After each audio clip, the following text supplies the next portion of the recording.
Buongiorno, siamo qui a Civezza per la terza edizione di A Spasso con Gusto. Noi siamo uno degli sponsor di questa manifestazione, siamo il Centro Cinofilo Ligure e siamo presenti nella provincia di Imperia e di Albenga, in provincia di Imperia a Camporosso, Sanremo, Imperia e nella provincia di Albenga a Leca. Insieme a me c'è un altro degli sponsor di questa manifestazione che è Erika del CMA, alla quale passo un attimo la parola. Noi siamo l'altro sponsor, CMA, Centro Mangimi Animali, via Argine Destro 317, è la seconda edizione che facciamo e siamo molto contenti visto che insomma, la partecipazione è tanta, cani ce ne sono tantissimi, speriamo di rendere la giornata simpatica e allegra per tutti. Quello che stiamo per vedere adesso è una piccola dimostrazione di agility insieme a Elisabetta, la conduttrice, e Lilly, questa simpatica meticcia. L'agility dog è uno degli sport cinofili che si può fare con il cane e prevede, oltre a un ottimo autocontrollo del cane, una perfetta armonia tra cane e proprietario.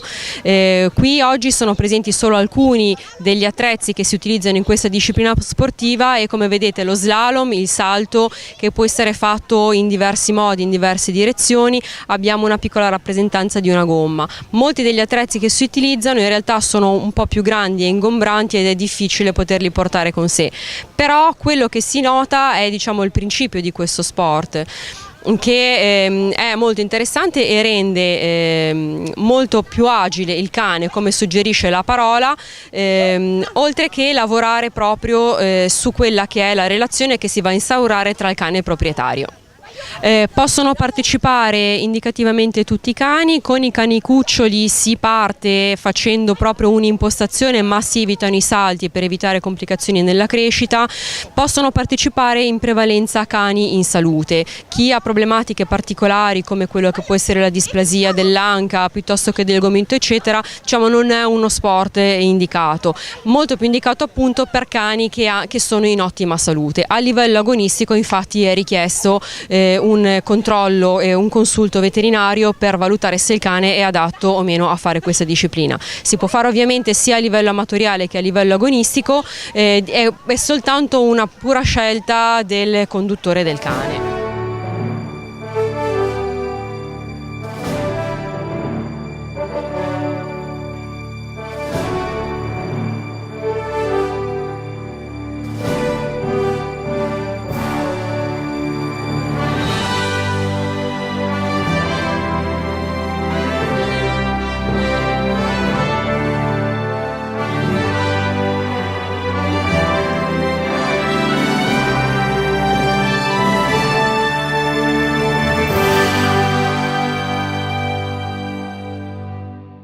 Che vedremo adesso invece sono Elin insieme a Viggo, che è un pastore delle Shetland, che fanno altre attività che si possono fare quotidianamente con i propri cani. L'attività fisica è molto importante, però è molto importante anche tenere il cane impegnato a un livello mentale, e questo può essere utile qualora il cane non possa uscire a causa del maltempo, come purtroppo è successo spesso quest'inverno. Quello che Elin ha insegnato al suo cane, per esempio, è un giochino molto carino ed è quello di andarsi a nascondere all'interno della valigia.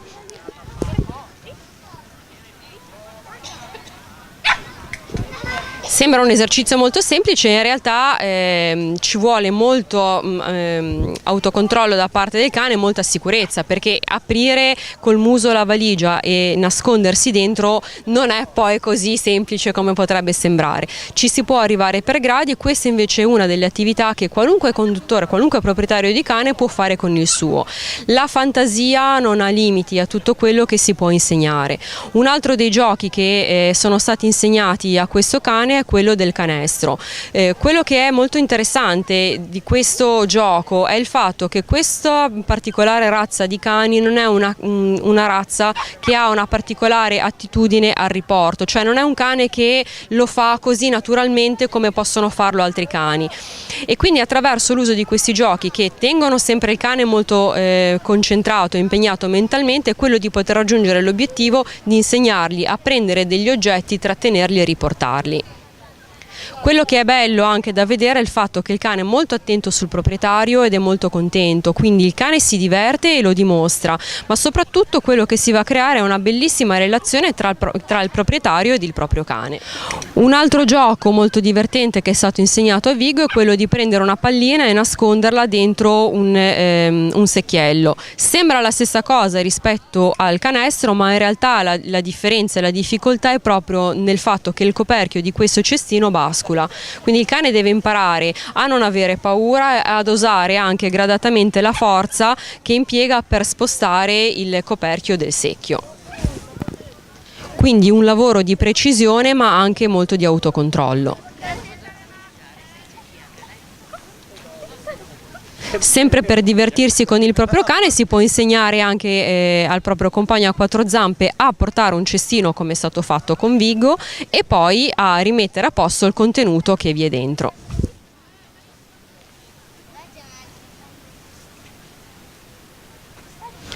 Anche questo esercizio può essere propedeutico proprio a insegnare ad un cane a riportare degli oggetti qualora non ne abbia una particolare predisposizione di razza, come le razze riconosciute da riporto. Come si vede, Vigo è molto contento, molto attento e chiaramente ogni volta che fa bene viene premiato, quindi tutto comunque è impostato sul gioco e sulla ricompensa, perché è chiaro che anche il cane debba averne un buon vantaggio.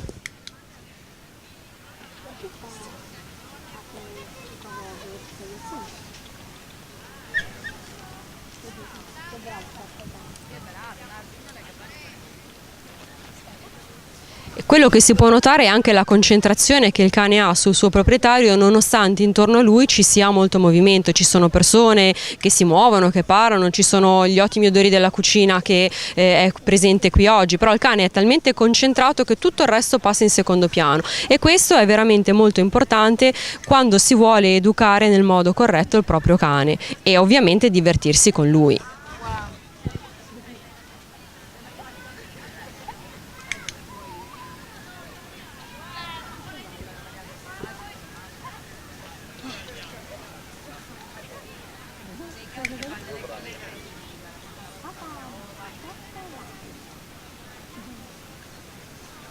Hai un'etica, ti porta al borsello le cose.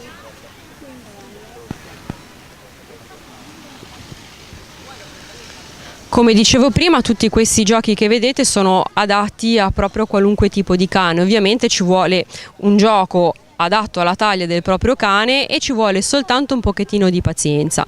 L'esercizio finito sembra molto semplice, ma in realtà Elin ci ha lavorato veramente tanto perché ha dovuto suddividere questa serie di comportamenti in diverse tappe. Quindi prima ha insegnato al cane a prendere un oggetto, poi a riportarlo, prima ad aprire la scatola e poi a richiuderla e il tutto è stato poi messo insieme.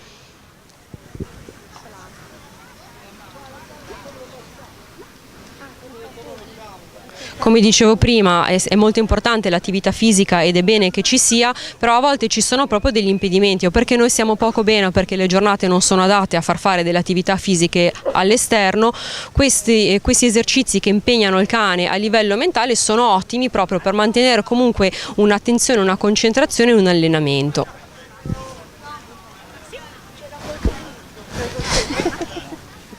Rimangono tutti strabiliati.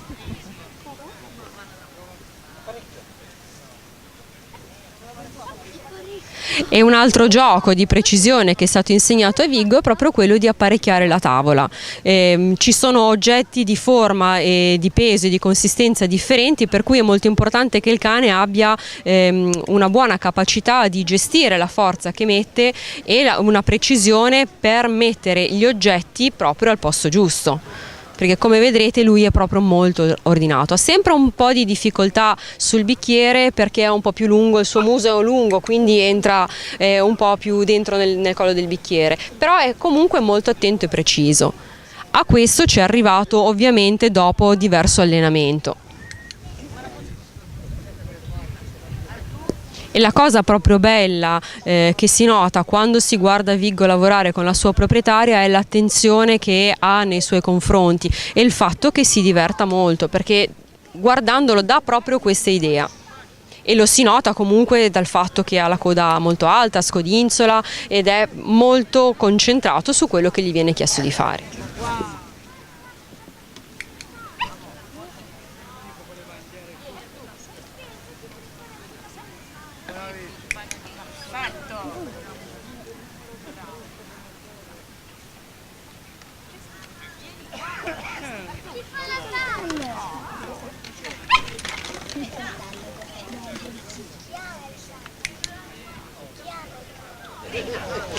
Questi sono alcuni assaggi di tutte le attività che si possono fare con il nostro amico a quattro zampe. Ovviamente è sempre bene partire da un addestramento di base, quindi insegnare l'educazione proprio al cane, le regole che è giusto mettere in atto all'interno della nostra società, che sono regole di buona convivenza quotidiana.